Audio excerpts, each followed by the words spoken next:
Hey, what's up everybody? Welcome to another edition of The Horror. Today I'm doing a review that basically should not be. It's made every effort to prevent itself from being created.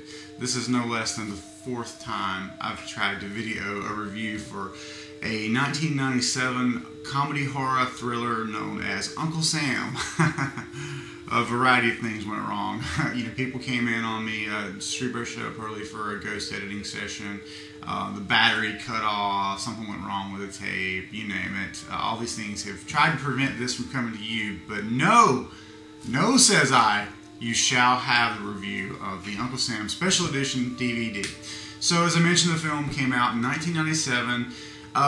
In a different era, but very, very similar sentiment to the U.S. military that's going on right now, being involved in foreign conflicts.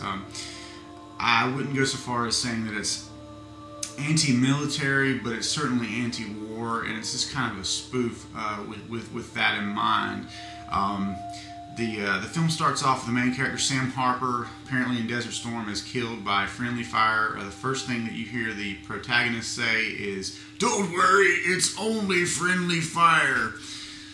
Not the most clever writing, but the writer is Larry Cohen. The film is directed by William Lustig, and these guys brought you the Maniac Cop films. Now, even though the main baddie in this is a zombie or reanimated corpse, the film plays, and the character is basically designed to be a supernatural slasher, just like Maniac Cop. They do a good job of not showing you the full-on view of Sam Harper as a zombie up until the very, very end of the film. And interestingly, I listened to the commentary, and director William Lustig said that had it been his choice, you would never have seen him in the light, and he's actually shadowed right up until the very end. The film borrows cinematically very liberally from Halloween and a few other films with some of its visual gags and setups, but even Friday the 13th, in fact. But it works on some level.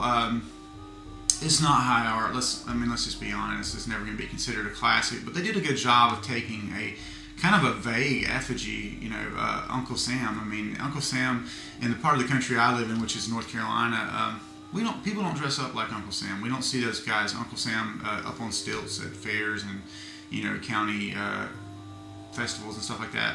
Just don't see it here.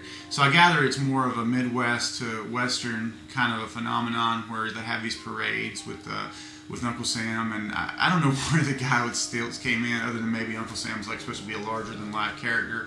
But I will say that if it actually looks that creepy in those festivals, I'd be amazed. But they did a great job of capturing some of that old footage, or I don't know how much of it was created by it. I understood from the commentary that it was quite expensive to get some of this stuff. So yeah, they made Uncle Sam look pretty darn scary, and so it kind of gives you a insight into why maybe in other countries they think this is more of a mainstream icon of America, because you see Uncle Sam being burned in all these countries protesting the U.S. and whatnot. So I don't know. I mean, Uncle Sam, the icon or avatar for the United States, doesn't mean that much to me. So I wasn't offended. Now they did burn a flag, which I was slightly offended by that.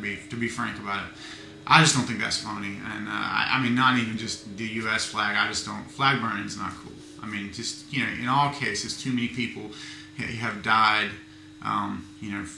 for their countries in various conflicts, and I'm okay with the anti-war statement, but at any point when that becomes anti-military, it loses me, because I mean, I just can't be anti-military. I just can't do that.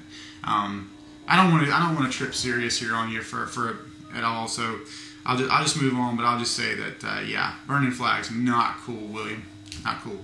But anyway, they did that to sort of set up the desecration of this main character's grave site, and kind of implied that maybe that's why he came back. He was so hardcore U.S. military, but he was also kind of a wife abuser and just a violent person in his earlier life. They established that about the character. So he was basically a bad guy who loved killing, as one of the characters says. So I get it, but I think you could have done it in different ways. And also, when they did show the flag burning and the desecration of his gravesite, prior to him being in the grave, you know, they had already established that he had came back once before, so I didn't quite see the need for that scene, other than maybe just to add, you know, another little beat and just maybe set him up a little bit better. Listen to the commentary. You know, William Lustig, he's a big geek, you know, like the rest of us here at MVP. So I mean, I get it. You know, he was just trying to do his thing, and I will say the things that the film got right, that it got really right. I mean, I thought the comedy was very funny. I mean, you know, Isaac Hayes, that guy just makes me laugh, you know, regardless. And you know, casting him as the reluctant hero, that was a stroke of genius, in my opinion. I mean, it really made the film.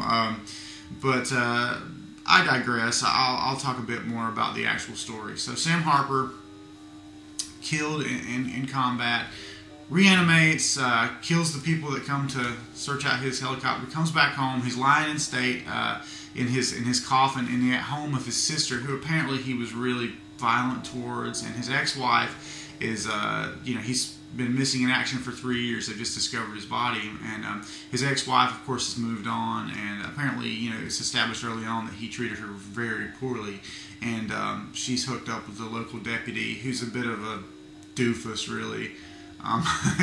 And you know, the early on when Sam Harper reanimates as Uncle Sam, he kills a guy on stilts, you know, basically with the Uncle Sam outfit on, so to cover up the makeup. And that was a great move, because they let him take a scary guy, and without showing him, you know, in his full zombie awesomeness, they were able to mask him and put him in broad daylight in situations with a huge crowd at a festival, where it just kind of played off the suspense and tension with all these people running around having fun, all of these kids, and he's going around shaking people's hands and stuff. I thought that was nice little touch, and it made it kind of, you know, easier to laugh at the funny parts, you know.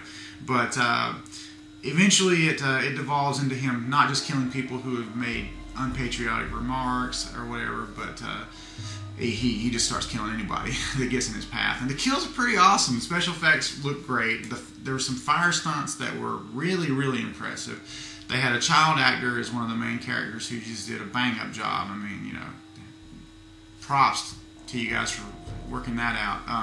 Because in our experience in MVP, it's always tough, you know, and anytime you have a variable like a young actor or an animal or something like that, if you will. We haven't worked with animals yet, thank God, and hopefully can avoid that, but, well, unless you count Todd Britt, but, yeah, we typically stay away from the beasts, but, yeah, it's a good film, and the special edition DVD was, you know, cool to check out. I will go ahead and shout out to Dead Pit, who posted something about getting the Blu-ray of Uncle Sam, and that's where I first became aware of the film. So it's odd that it never crossed my radar. I guess it didn't have a wide distribution, you know, when it came out in the late '90s. I never heard of it before that, and just the icon of Uncle Sam as a zombie on the cover really intrigued me enough to rent the film, and you know, Netflix. So it was fun. It was a fun little watch, and I think it probably looks like a bigger budget film than it actually is. Seems like they did a lot with what they had, and it was an enjoyable film. I would have to give it something like